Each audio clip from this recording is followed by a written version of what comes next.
Bonjour et bienvenue dans Confession. Je m'appelle Camille et vous allez m'entendre un peu beaucoup dans ce podcast dans lequel j'échange avec mes invités, toutes confessions confondues. Parce que oui, on va principalement discuter de spiritualité au sens large, mais pas seulement. Parce que mes invités ne sont pas n'importe qui non plus. Leur nom vous dira peut-être quelque chose, vu qu'il s'agit de personnalités publiques, auteurs, autrices, ou des gens qui évoluent dans le milieu musical, de la comédie, du cinéma ou encore du podcast, et à la notoriété plus ou moins ancrée. Et aussi, surtout, parce que ça fait longtemps que je me pose la question, est-ce qu'on peut assumer ouvertement sa foi, sa spiritualité lorsqu'on exerce un métier public ? Est-ce que c'est obligatoirement un sujet qui relève du privé, de l'intime, quelque chose qui est toujours tabou ? C'est ce dont on va parler avec mes invités, mais vous l'entendrez, la richesse des partages vous transportera bien au-delà. Et qui sait, peut-être que vous aussi, vous serez surpris par les confessions de ces personnalités. J'espère en tout cas que nos échanges pourront vous intriguer, vous inspirer, vous interroger, vous parler et surtout vous toucher. Si c'est le cas, n'hésitez pas à partager ce podcast qui est produit par Regard Protestant. Et moi, je vous dis déjà un grand merci. Et vous, est-ce que vous avez une confession à nous faire ?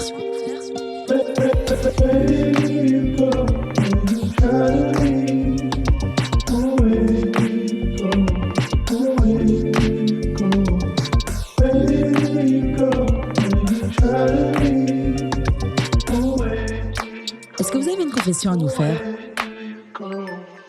Pour ce nouvel épisode de Confession, j'ai rencontré une artiste belge très talentueuse qui s'appelle Anna Winkin.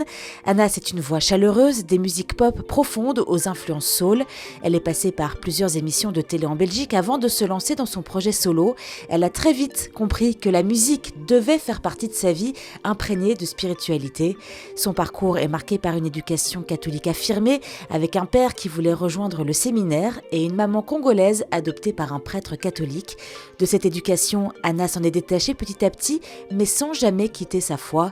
Aujourd'hui, elle est certaine que l'univers la guide et la spiritualité fait partie de son quotidien. Je vous invite à écouter son témoignage dans ce nouvel épisode de Confession.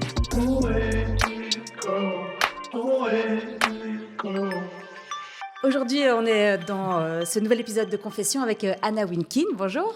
Bonjour Camille. Je suis très contente de te recevoir. On est à Namur, je situe un peu pour ceux qui nous écoutent peut-être en France. Donc, c'est une ville de Belgique, enfin, dans la banlieue de Namur. Donc, merci de nous recevoir. C'est presque chez toi. Oui, c'est vrai, c'est où j'ai grandi. Donc, c'est chez moi, on peut dire ça. Et merci pour l'invitation, ça fait super plaisir. Avec plaisir. Donc, tu es chanteuse, autrice, compositrice.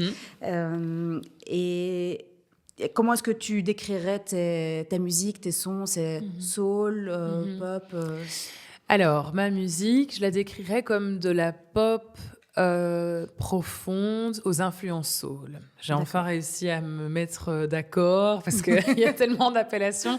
Puis au moment où je compose, je pense pas du tout à un style. Enfin, je me laisse un peu transporter par l'inspiration du moment, mais voilà, pop profonde aux influences soul, je dirais. D'accord, on va peut-être écouter un premier extrait pour se mettre un peu dans l'ambiance. Je crois que j'y arrive à avancer sans que tu m'aimes, même si ça me rend ivre de nous imaginer. C'est un de tes derniers singles Oui. Qui s'appelle Ivre. Oui. Là, tu chantes en français, parce qu'on va entendre que tu chantes aussi en anglais. Oui. Tu as une préférence pour une des deux langues, c'est plus facile de t'exprimer. Le français, c'est ta langue maternelle, je pense. Donc c'est ça, exactement. En fait, le français, ça a été un retour qui m'a semblé évident il y a 2-3 ans quand j'ai commencé à écrire cette chanson et d'autres choses. Mais en fait, comme mes influences, depuis que j'étais enfant, j'écoutais beaucoup Alicia Keys, Beyoncé, Greg David, Brandy, enfin toute cette vague-là de R&B. Et en fait, quand j'ai eu la chance de faire mes études de musique à Londres. Et là, c'est là que j'ai découvert ma capacité à composer ma propre musique. Et j'ai senti que ça me faisait vibrer et que ça pouvait aussi faire vibrer les autres. Et en fait, comme j'étais à Londres et que j'avais ce background musical-là, en fait, ça m'a semblé évident à ce moment-là d'écrire en anglais. Et surtout qu'à ce moment-là, je ne le sentais pas d'écrire en français. Et en fait, il y a genre 3 ans, je sentais un petit peu que j'avais envie de me renouveler dans ma musique. Et je me suis un peu lancé le défi de me dire, bah voilà, je vais sans réfléchir, je vais essayer de composer quelques chansons en français sans pression, sans rien, pour un peu voir ce que ça donne. Et j'ai eu toute une vague d'inspiration et j'ai écrit pas mal de chansons sur quelques semaines, tellement j'étais inspirée. Et je me suis rendu compte que, enfin déjà, la décision de faire du français, je me suis dit, en fait, je suis francophone à la base, c'est ma langue maternelle. Ça n'a presque pas de sens que je ne chante pas dans ma langue maternelle. C'est comme ça que je l'ai senti. Et c'est vrai qu'en chantant en français, c'est comme si ça avait encore débloqué des nouvelles facettes dans ma créativité. Et aussi, j'ai même l'impression que émotionnellement, je peux encore plus me livrer. Du coup, je me sens encore plus mise à nu. Ouais.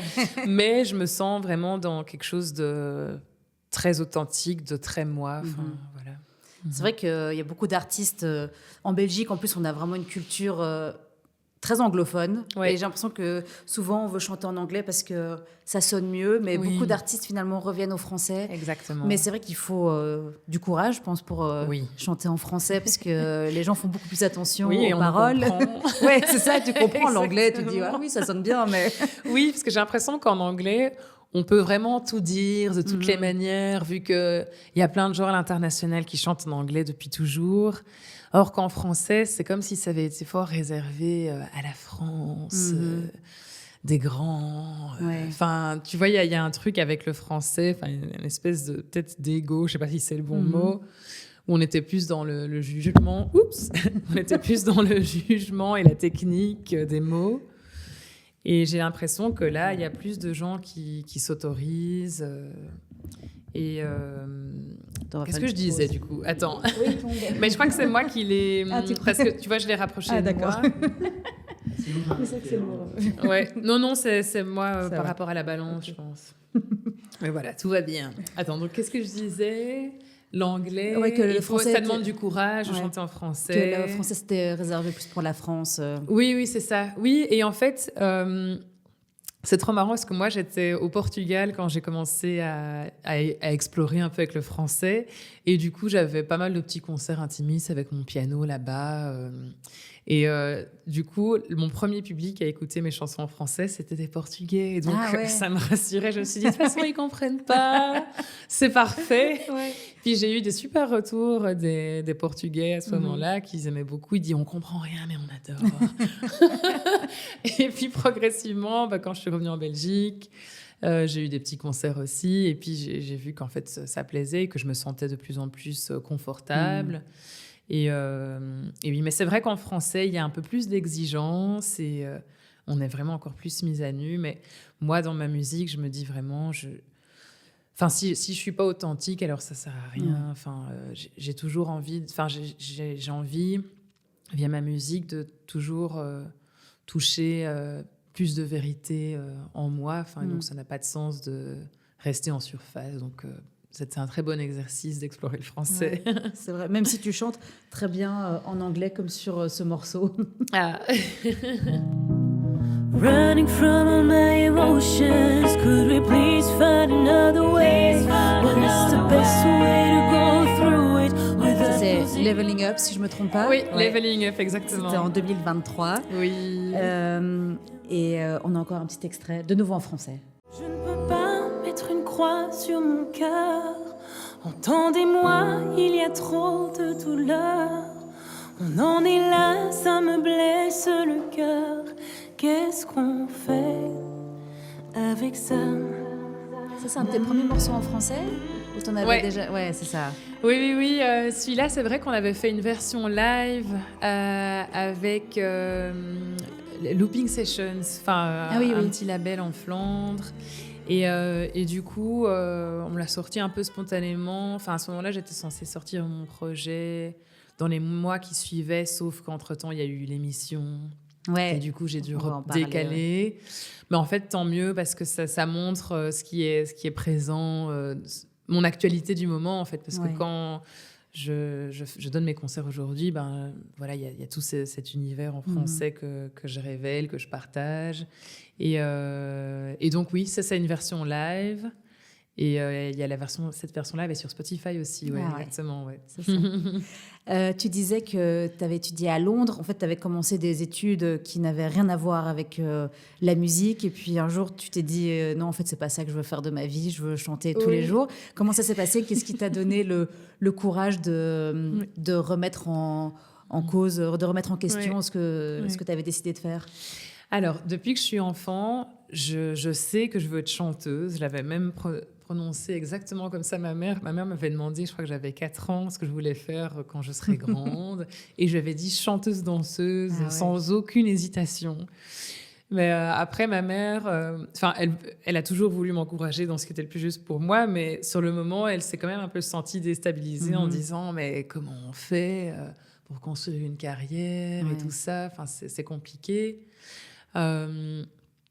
Et du coup, en grandissant, c'est vrai que je l'ai un peu rangé dans la case hobby, mais en même temps hobby dont je ne pouvais pas me passer. Hobby qui était quand même toute ma vie et tout mon cœur.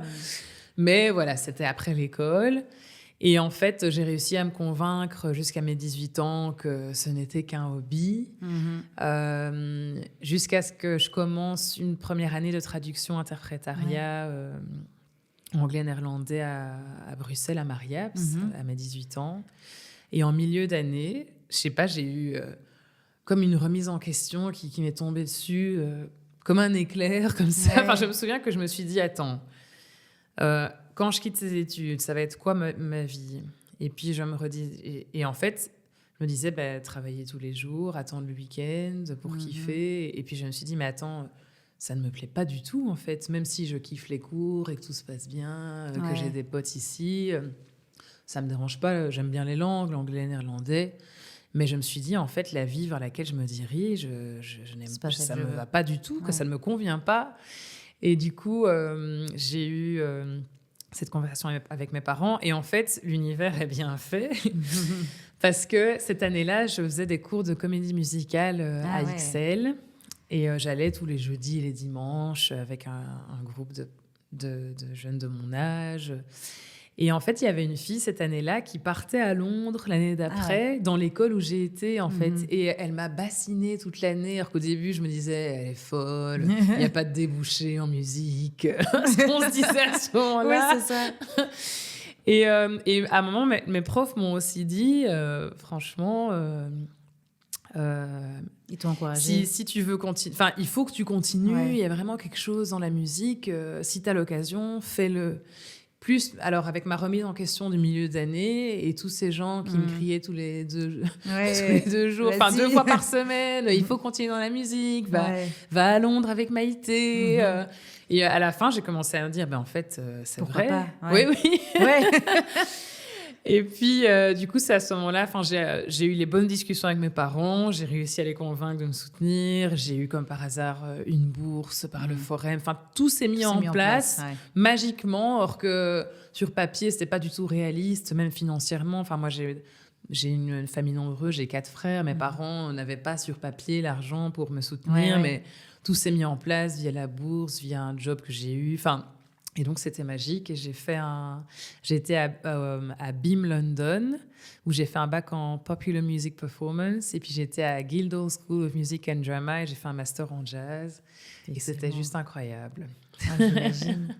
C'est marrant ce que tu dis, l'univers... ça s'est mis magicalement en place, tout ça.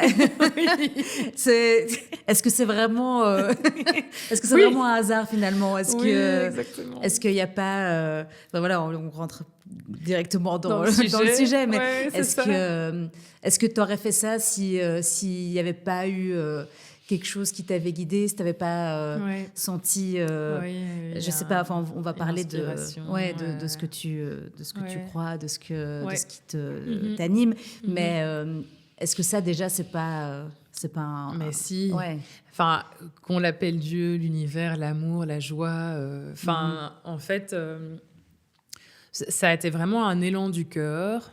Et moi, je crois qu'il y a quelque chose de plus grand que nous sur cette terre. Chacun va l'appeler à sa manière.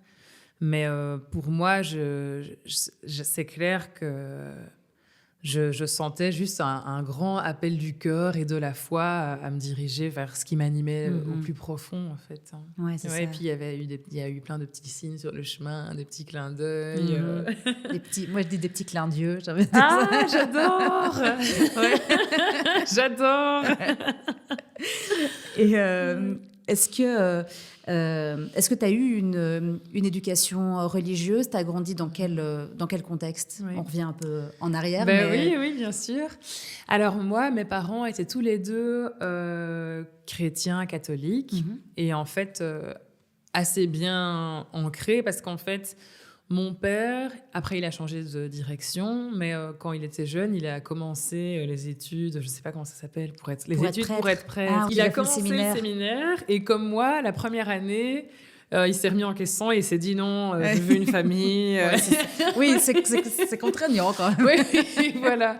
Donc il a changé, il est devenu physicien finalement, donc rien à voir. Ouais. Et alors, ma mère, elle a une histoire assez particulière, c'est qu'elle s'est fait adopter... Donc mon père est belge et ma mère est congolaise. Et donc, ma mère, elle s'est fait adopter donc, au Congo par un prêtre flamand. Enfin, ah oui. Mais un bon prêtre flamand, parce qu'avec tout ce qu'on entend, c'est vrai. Elle a vraiment eu beaucoup de chance. D'accord. En fait, il se trouvait que c'était un prêtre aussi qui, lui, je pense qu'il avait fait prêtre au détriment de son vrai souhait d'avoir une famille. Et il trouvait son bonheur en Afrique. Enfin, je pense qu'il adorait le Congo, tout simplement. Mais en fait, au Congo, on peut, comme avec la corruption et la mauvaise organisation de tout, tu peux un peu t'occuper des enfants. Si tu vois qu'il y a des enfants qui sont maltraités ou dans des mauvaises conditions, tu peux commencer spontanément à t'en occuper. Okay. Et en fait, ce prêtre prenait en charge les enfants, je sais pas, dans son église ou autour de lui. Et en fait, ma mère a eu la chance d'être adoptée par lui parce qu'elle était assez négligée par ses parents quand elle était toute petite. Et donc, ma mère a été adoptée et élevée par un prêtre. Donc, elle, c'était aussi la messe, plus qu'il ne le faut. Donc, elle a vraiment grandi. Et comme elle a été abandonnée par sa mère, elle a toujours considéré que la Vierge Marie était sa mère. Vu qu'elle avait, son père était prêtre. Et voilà, les prêtres, ils renoncent à la vie de famille. Mais voilà, elle imaginait que c'était la Vierge Marie, sa mère. Et encore aujourd'hui, elle est assez proche, assez... en lien avec elle. Elle prie souvent la Vierge Marie. Et c'est vrai que c'est des choses qui m'ont marquée, qui m'ont construit aussi.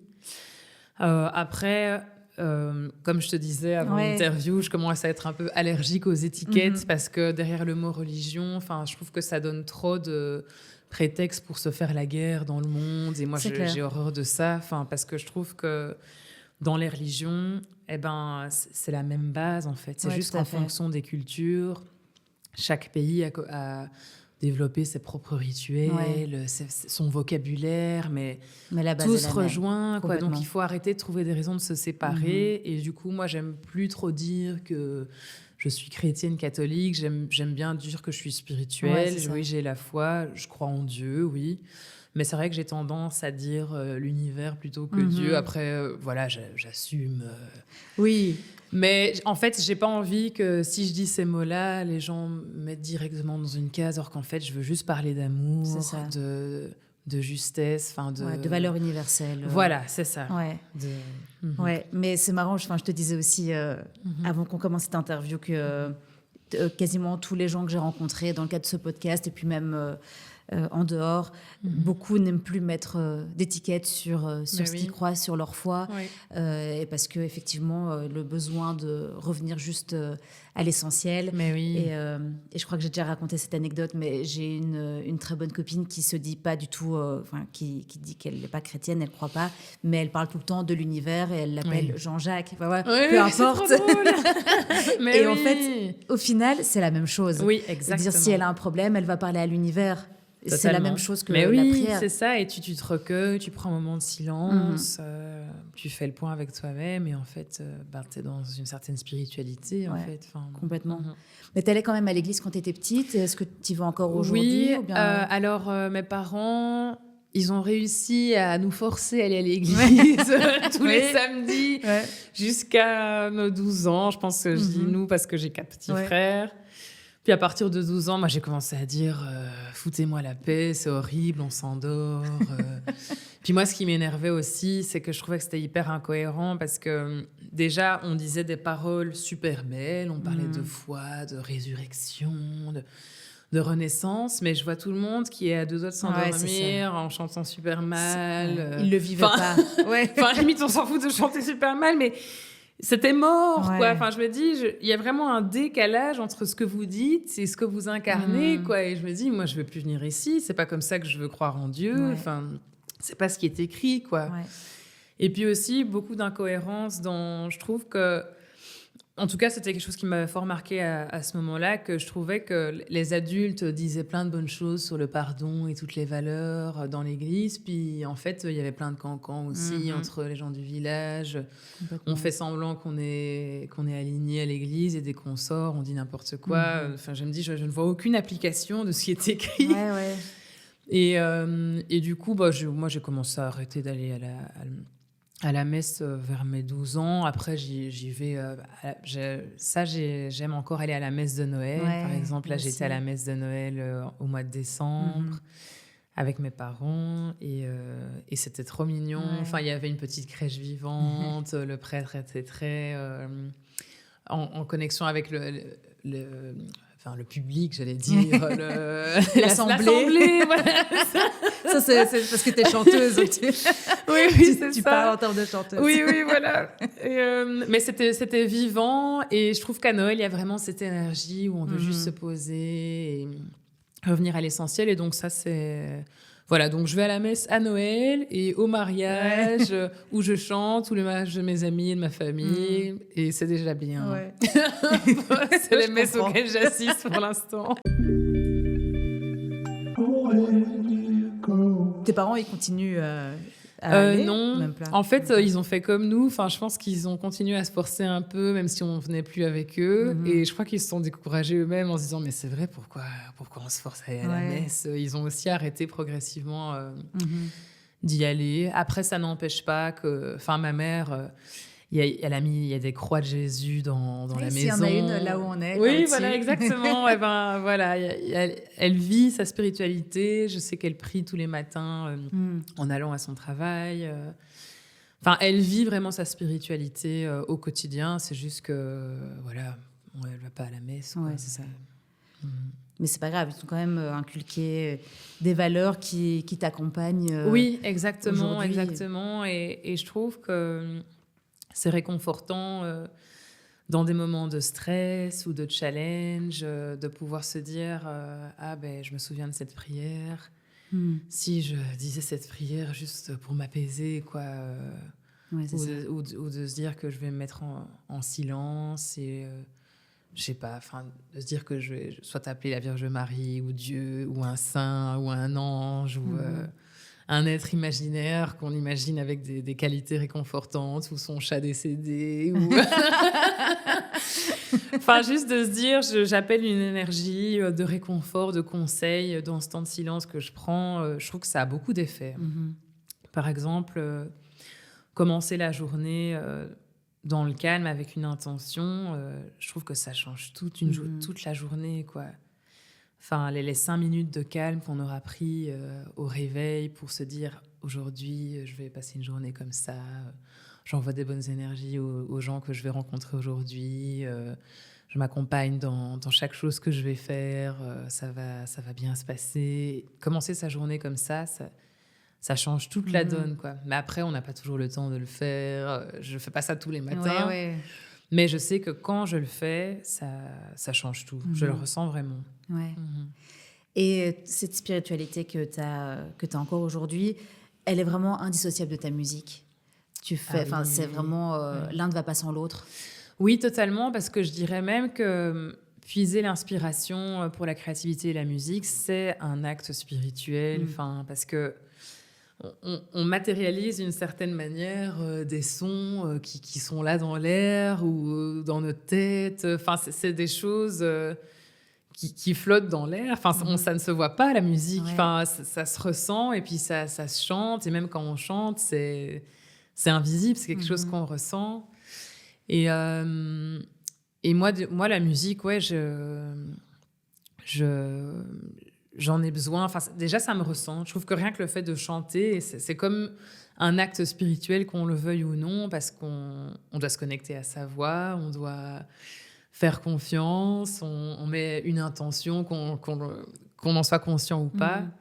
Et je trouve que la musique aide à se recentrer. Et donc, ouais, ça va de soi. Enfin, pour moi, c'est comme à la messe, on fait des messes en chantant. Ouais, et moi, ouais. tous les moments de messe où on chante, c'est là où on sent vraiment que ce qu'on dit, on peut un peu sentir que c'est aussi palpable. Quoi. Et le chant renforce. Ouais. Et ça crée vraiment un moment de communion Exactement. encore plus fort. Ouais, exactement. Ouais.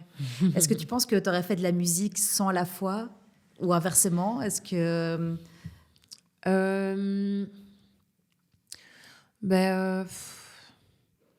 Comme pour moi, l'acte de faire de la musique, qu'on parle de Dieu ou pas, c'est spirituel. Oui. Ouais, faire de la musique sans la foi. En fait, ça va de pair. Ouais, c'est ça. Franchement, c'est comme si la musique, c'était ma foi. Enfin, moi, c'est grâce au chant que j'ai retrouvé une certaine foi, parce que quand j'ai fugué la messe, quand j'ai déserté la messe à 12 ans, pendant tout un moment, je me suis dit, mais ça va être quoi ma spiritualité? Parce que ce qui se passe à l'église, ce qui est dit, ça résonne pas avec moi.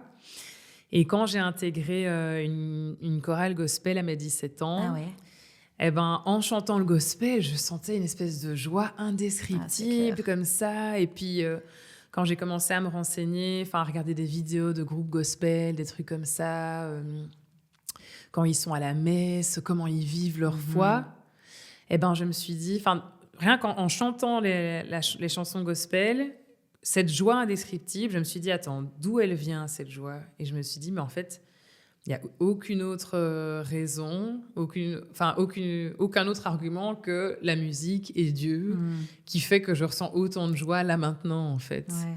Donc, oui, la musique m'a redonné la foi et la foi m'a fait chanter. C'est un cercle vertueux. Vertueux. La musique et ta spiritualité sont intimement liées, mais est-ce que tu utilises aussi ta musique et tes chansons comme témoignage? Est-ce que tu oses parler de ce que tu crois dans tes chansons? Justement, pour cette même raison que j'ai citée juste avant, par rapport à la religion et tout ça, j'essaie de rester très universelle dans les mots que j'utilise, parce que je veux que ce soit accessible à tous, et pas parce que j'utilise le mot Dieu ou Jésus. Il y a des gens qui disent ah non, elle parle de Jésus, je suis bouddhiste, donc je ne vais plus écouter. Ouais, c'est ça. Oui, c'est possible. Or que je fais de la musique pour tout le monde, et chacun va faire son chemin. Voilà, c'est vraiment des messages que je veux garder universels, même si au fond de moi, je connais mon histoire et je connais ce qui m'anime, mais vraiment, en fait, je veux vraiment que ça reste un espace de connexion pour tous, ma musique. Et donc, voilà. Mais j'ai quand même trouvé un morceau où t'en parles un petit peu. Ah, c'est vrai, je me souviens plus. Je choisirais de faire confiance au ciel. T'as bien écouté. Mais voilà, mais ça reste universel. Oui, faire exactement, confiance faire confiance au ciel, oui, ça peut tout dire. Ouais. Mais c'est bien, donc tu arrives quand même à transmettre des messages. Est-ce que tu arriverais, ça rejoint tout ce dont on vient de parler, mais est-ce que tu arriverais à faire de la musique sans quand même mettre des messages d'espoir, de valeur, de bienveillance? Ça, je pense que non, parce que... Franchement, ce qui m'a fait aussi commencer dans cet élan d'écrire ma musique, c'était vraiment cet élan de se dire... je me souviens que quand j'ai écrit mon tout premier single, à ce moment-là, je ne savais pas que c'était mon tout premier single, je me suis dit, je me souviens que je me sentais dévastée par la cruauté du monde. Ouais. Et c'était au moment où je suis devenue végétarienne, vraiment vénère. J'étais un peu en colère contre tout ce qui se passait, les guerres. Je me sentais dans un genre d'impuissance.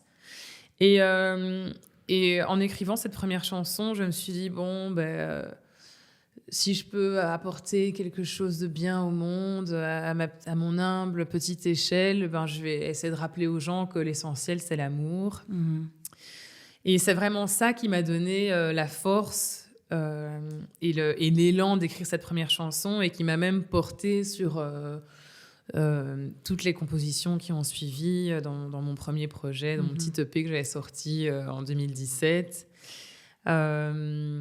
Et franchement, il y a vraiment cette base dans mon élan d'écrire, de dire je veux apporter du bien. Et la musique me fait du bien, enfin, c'est pour ça que j'en fais. Et si je peux l'utiliser pour faire du bien, là, je me sens accomplie d'une certaine manière. Ouais.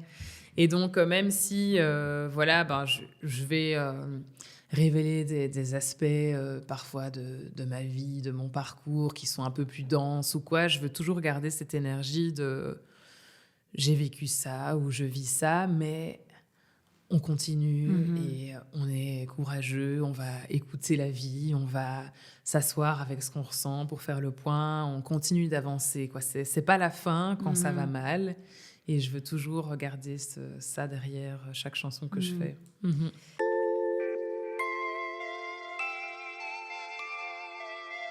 Est-ce qu'il y a eu des moments d'épreuve ou des moments particulièrement difficiles où sans cette spiritualité, ça aurait été vraiment compliqué, ou bien des gros changements de vie comme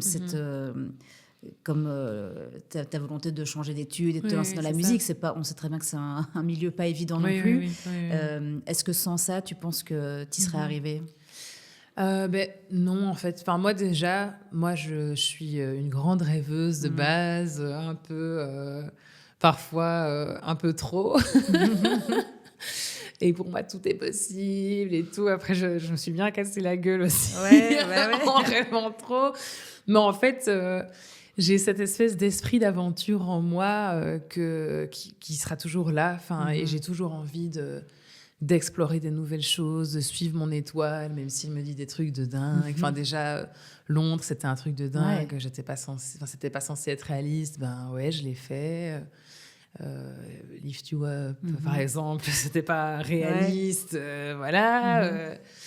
J'ai gagné. Il y a plein de petits trucs et je veux... et c'est vrai que ce qui m'anime toujours au moment où je prends la décision dingue, pas réaliste, c'est toujours, je me dis, je vais faire confiance à mon cœur, à ma foi, à ce que je ressens, à la joie de cette vision. Et sans ça, sans ça, je le ferais pas, quoi. Ouais. Mais il y a toujours quelque chose, un espèce de feu, un élan profond qui me guide, quoi, auquel je me dois de me référer. Sinon, la vie est nulle. Et elle a moins de sens aussi. Moi, j'ai besoin d'amener des couleurs dans ma vie et dans la vie des autres aussi. C'est beau. Donc, je vais rebondir sur ce que tu viens de parler de Lift You Up. Donc, pour resituer un peu, donc, c'est une émission télé en Belgique, en Flandre, en Belgique flamande, une émission sur VTM. Et tu as interprété un morceau de Mentissa, entre autres.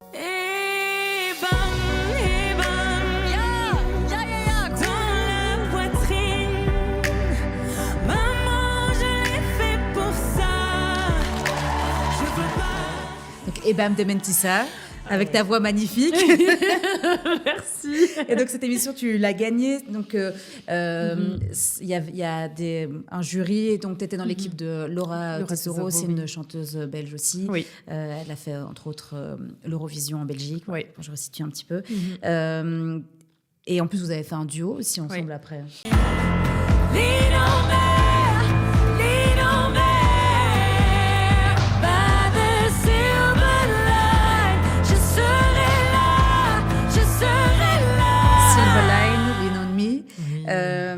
Qu'est-ce que ça t'a apporté, cette expérience? Parce que tu as fait plusieurs émissions en télé, tu as aussi fait une autre émission en Flandre, tu as fait une émission qui s'appelle Star Maker sur RTL, où tu représentais Alicia Keys.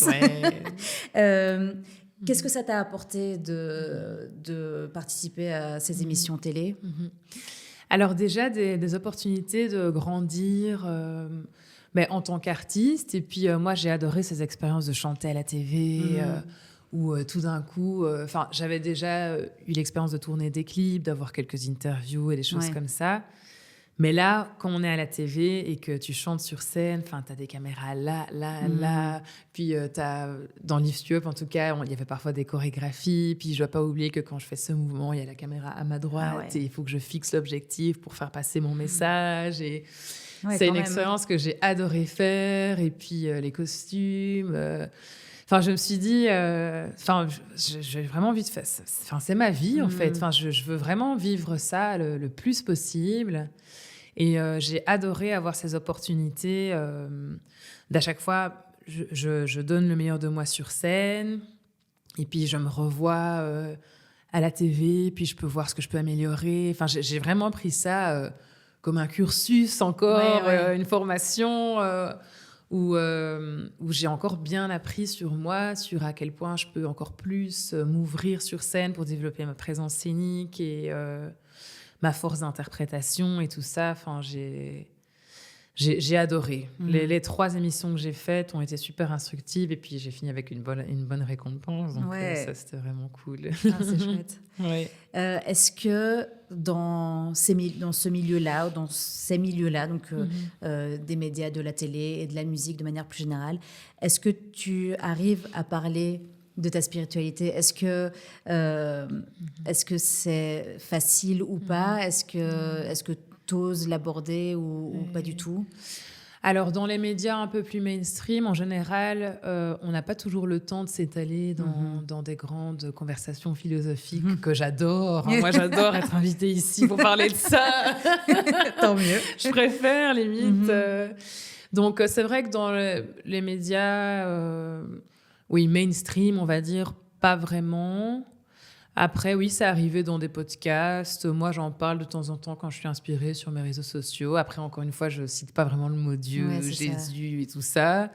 Mais je sais que les gens qui s'intéressent à moi, en tout cas ceux qui me connaissent depuis un certain temps, ça m'apprécient aussi parce que j'ai un peu cette dimension-là dans ma musique et dans mon univers. Et c'est quelque chose que je trouve important de transmettre cette énergie d'intériorité, comme ça, de quête intérieure. En tout cas, ça fait vraiment partie intégrante de moi. Et c'est quelque chose auquel j'aime bien inviter les gens à l'introspection, de manière générale. Et je pense que les gens qui me connaissent depuis un certain temps, et peut-être que ceux qui me découvrent aussi,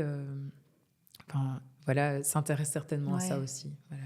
Oui, mais donc toi, t'oses en parler quand même, parce que c'est un milieu où... J'imagine, et puis moi aussi, j'ai travaillé dans les médias pendant des années, encore aujourd'hui. C'est pas du tout quelque chose dont les gens parlent spontanément. Non. À ton avis, c'est dû à quoi? C'est parce que c'est quelque chose qu'on aime bien garder plus pour nous, ou bien c'est parce qu'on a peur du jugement? À mon avis, c'est un peu des deux. Et je dirais aussi que, de mon point de vue, comme ça peut être une source à nouveau d'argumentation, de conflits... de catégoriser des gens, de les mettre dans des cases. Je pense que c'est peut-être un peu de la pudeur et puis de la peur d'être jugé aussi. Ouais, c'est vrai. Ouais, je dirais que c'est ça. Mais je trouve ça dommage d'avoir peur d'être jugé. En même temps, je comprends tout à fait. Hein. Moi-même, c'est pas toujours évident d'en parler. Peut-être qu'il y a aussi un côté où, si on n'est pas encore vraiment installé dans le milieu, peut-être que c'est plus difficile d'assumer. Peut-être. J'en sais trop rien. En fait. Tant mieux, c'est que toi, tu l'as pas. C'est vrai. Pas mal vécu. C'est clair que je vais pas dans mon première interview avec des gens qui me connaissent pas. Je vais pas tout de suite parler de Jésus dans les premières phrases, quoi. Oui. C'est peut-être des choses que je vais dire dans un second temps, mais. Oui, je sais pas. La religion, peut-être aussi pour toutes ces raisons que à la messe c'est nul, c'est plat. Ouais. Enfin, c'est devenu presque un peu démodé, mais après il y a quand même une nouvelle vague Complètement. qui s'installe de renouvellement où la nouvelle génération, on vit notre spiritualité différemment vu que de moins en moins de gens vont à l'église. Mais oui, c'est vrai que ça reste un sujet assez complexe. On a préparé des petits extraits musicaux sur lesquels tu vas pouvoir réagir si ça t'inspire ou pas. And so we pray for someone to come and show me the way. And so we pray for some shelter and some records to play. And so we pray we'll be singing Mariah. Pray that we make it to the end of the day. Donc c'est un morceau de Coldplay avec Little Sims et Burna Boy qui s'appelle We Pray. Et donc il dit entre autres on prie pour qu'on nous montre le chemin, on prie pour trouver un abri, on prie pour s'en sortir, pour aller au bout de notre journée. Toi, c'est quelque chose que tu vis aussi, que tu ressens au quotidien. Tu as besoin de prier pour voir le chemin à suivre. Totalement. Ouais. Totalement. Sans ça, j'ai l'impression que la vie perd son sens. Enfin, en tout cas, moi, même au-delà de si ça existe ou pas, c'est comme un besoin de devoir croire en quelque chose de magique, de plus grand. Enfin, parce que si on s'arrête à la triste réalité du monde, ce qu'on nous sort dans les news, le ciel gris, enfin, moi, cette vie-là, je ne l'accepte pas. Donc, moi, j'ai besoin de cette magie, de cette spiritualité, parce que je ne peux pas me contenter d'un monde comme ça. Ouais. Oui, C'est trop triste, autant finir maintenant. oui, vraiment, quoi. On a un autre extrait. There can be miracles when you believe. When you believe. Oh, hope is fragile. It's hard to give. Est-ce que tu connais ce morceau ? Ah oui, j'adore. Ah, merci. Parce que là, je vais juste raconter une petite anecdote. Mais donc, c'est un morceau de Whitney Houston et Mariah Carey dans le film Le Prince d'Égypte. Oui. Moi, j'ai vu ce film des dizaines de Moi fois. aussi. Je connaissais la chanson par Moi cœur. aussi. Et donc, mon ingénieur du son, qui est aussi mon mari, qui est là, me dit « Mais moi, je connais pas ce morceau. » Alors qu'il connaît tous les morceaux de la Terre.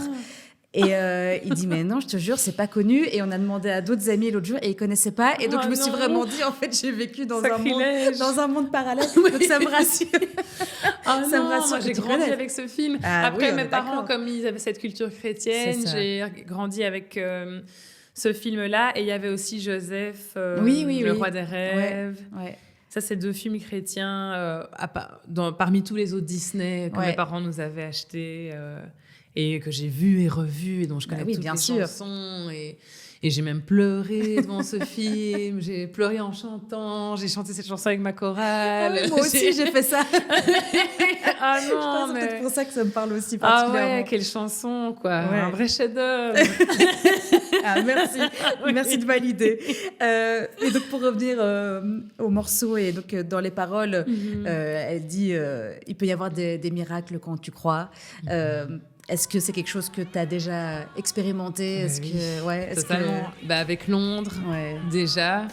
Avec Londres. Et puis même moi, quand je pense juste à l'histoire de ma mère, ça, c'est aussi ma preuve que Dieu existe, en fait. Parce que ma mère, elle s'est fait abandonner par sa mère très jeune. Et puis après, elle est restée avec son père ils étaient dans des conditions très... de pauvreté. Hein. Et... elle était assez négligée par son père et sa belle-mère à ce moment-là.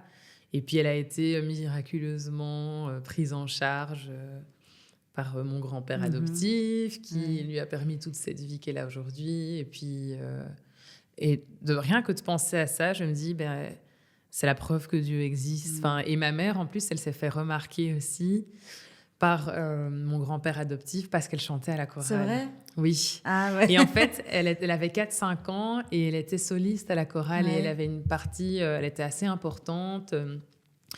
Et en fait, mon grand-père adoptif a découvert qu'en fait, elle mangeait pas tous les jours, qu'elle allait à pied à l'église et que c'était 2 heures de marche tous les X temps. Et puis, il s'est dit, bon, je vais quand même... voir comment elle vit. Et puis, et c'est parce qu'elle chantait à l'église que elle a été sauvée. Enfin, elle a eu toute cette vie. Elle a eu la chance d'avoir cette opportunité.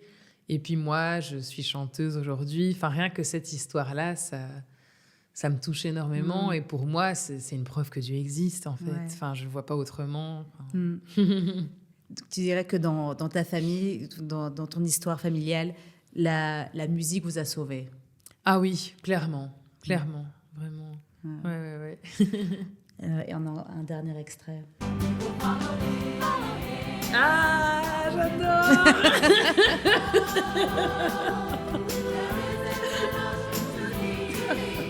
Donc c'est dans le film Sister Act, évidemment. Je connais ce film par cœur. J'ai grandi avec aussi. Parce que ça, c'est un aspect qu'on n'a pas encore abordé. Mais donc, tu as chanté dans des chorales, tu chantes encore dans une chorale aujourd'hui. Tu es chef de chœur, il me semble. Oui, en fait, c'est ma chorale. C'est ça. La chorale avec laquelle je chante, c'est une chorale que j'ai créée un peu... parce que j'avais commencé une petite chorale au Portugal avant de revenir ici. Et à mon retour du Portugal, j'ai un ami qui m'a dit... il m'a demandé si j'avais une chorale gospel parce que... l'église de Marodret, près d'Anhé, cherchait une chorale gospel pour raviver les lieux. Ah ouais. Et du coup, en revenant du Portugal, là où j'avais créé une chorale qui avait très bien fonctionné, un peu comme ça, au hasard, parce qu'on me l'avait demandé aussi, je dis à cet ami, écoute, j'ai pas encore de chorale, mais je vais faire passer le mot à mes élèves de chant et on sait jamais qui est désintéressé, je te dis quoi. Et là, j'ai eu une petite dizaine d'élèves de chant intéressés.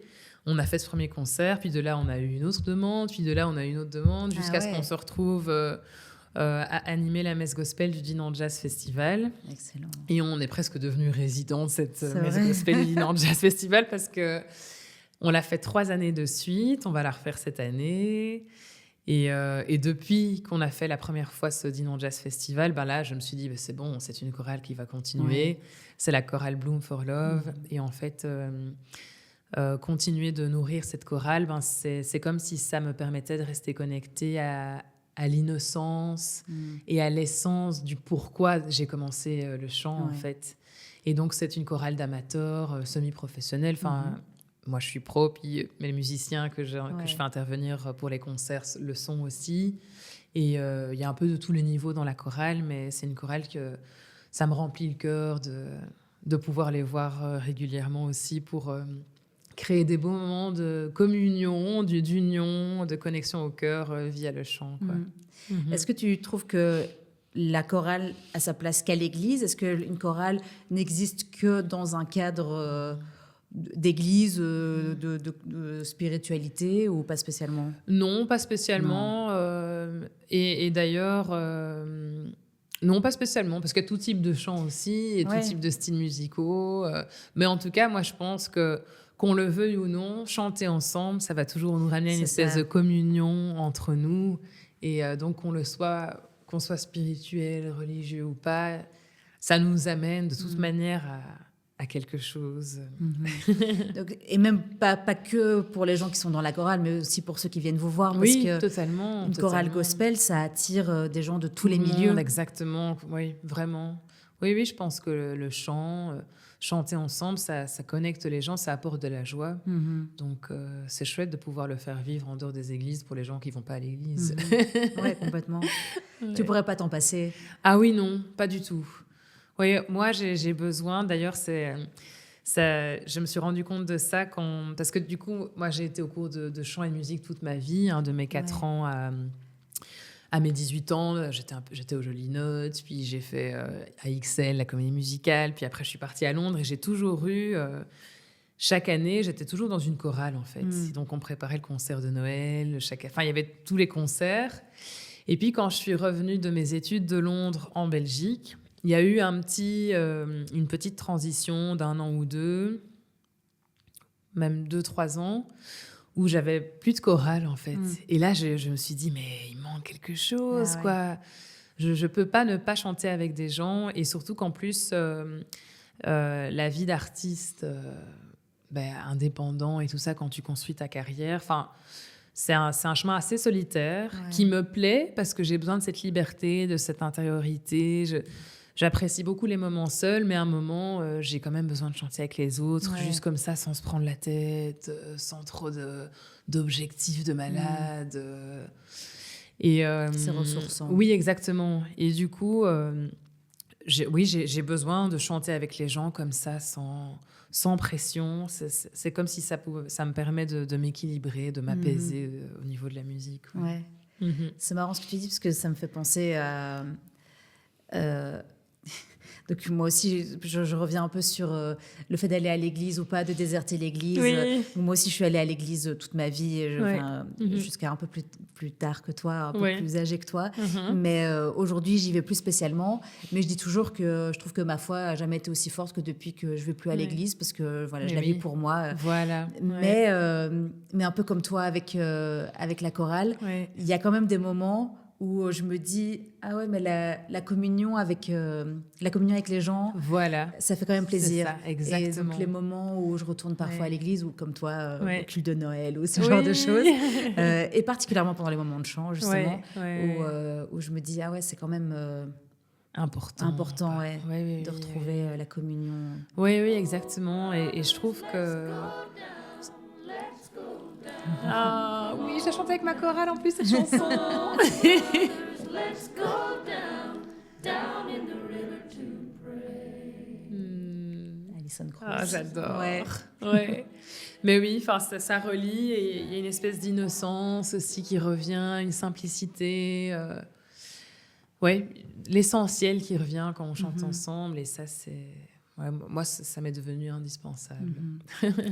J'ai juste une petite dernière question qui est souvent la plus compliquée, donc je m'excuse d'avance, mais donc ce podcast s'appelle Confession. Et c'est vrai que j'ai l'habitude de demander à mes invités à la fin s'ils n'ont pas une petite confession à nous faire pour faire écho au titre du podcast. Donc, est-ce que tu as une idée de confession que tu pourrais nous faire? Alors, une confession... Qu'est-ce que je peux confesser? Ça, je peux dire. En plus, c'est un partage. Et je pense que je peux... vu que c'est lié à la spiritualité, justement. Et en fait, c'est une dame que je suis qui a un podcast magnifique, vu qu'on parle de spiritualité. Julie Dratouillac. Dans des moments très difficiles, dans mes moments difficiles de ma vie, c'est vraiment un podcast que j'écoute et je réécoute à chaque fois. Ça s'appelle Le Jardin des œuvriers, et c'est de Julie Dratouillac, et c'est rempli de spiritualité. En fait, c'est une dame qui lit des extraits de livres qui lui font écho, et le ton de sa voix... Si c'était quelqu'un d'autre qui lisait, on s'en foutrait. Oui, c'est ça. C'est le ton de sa voix et les musiques qu'elle met derrière. En tout cas, moi, ça m'emmène dans une inspiration, un recentrage incroyable. Et du coup, même encore ce matin, j'écoutais encore des épisodes du podcast. Elle a une chaîne YouTube aussi. Et dans mes moments down, pour l'instant, c'est ça qui me recentre et qui me reconnecte à la foi, en fait. D'accord. Je note. Donc voilà. Merci pour le petit tips podcast. Oui, avec grand plaisir. Le Jardin des œuvriers. Franchement, voilà. Allez écouter, que vous soyez down ou pas, pour puiser de l'inspiration. En tout cas, moi, ça me nourrit le cœur.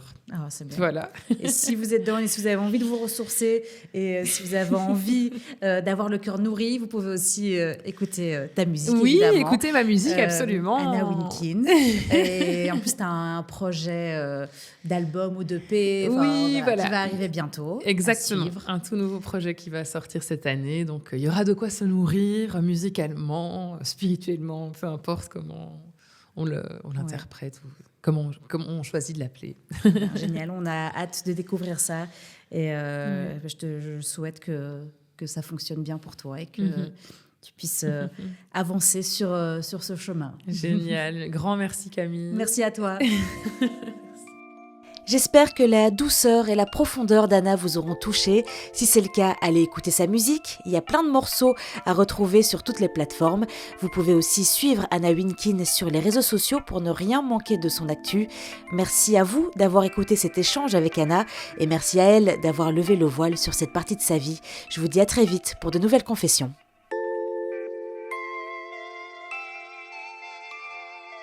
Vous l'entendez à chaque fois, mais c'est important de le rappeler. Si cet épisode vous a plu, n'hésitez pas à le partager avec vos amis, à lui donner un maximum d'étoiles et à laisser un commentaire. Parce que vous le savez, c'est ça qui aide à faire rayonner le podcast, donc je compte sur vous. Je tiens aussi à remercier toutes les personnes qui ont aidé à réaliser ce projet et surtout Regard Protestant qui produit ce podcast. Je vous dis à bientôt pour une nouvelle confession.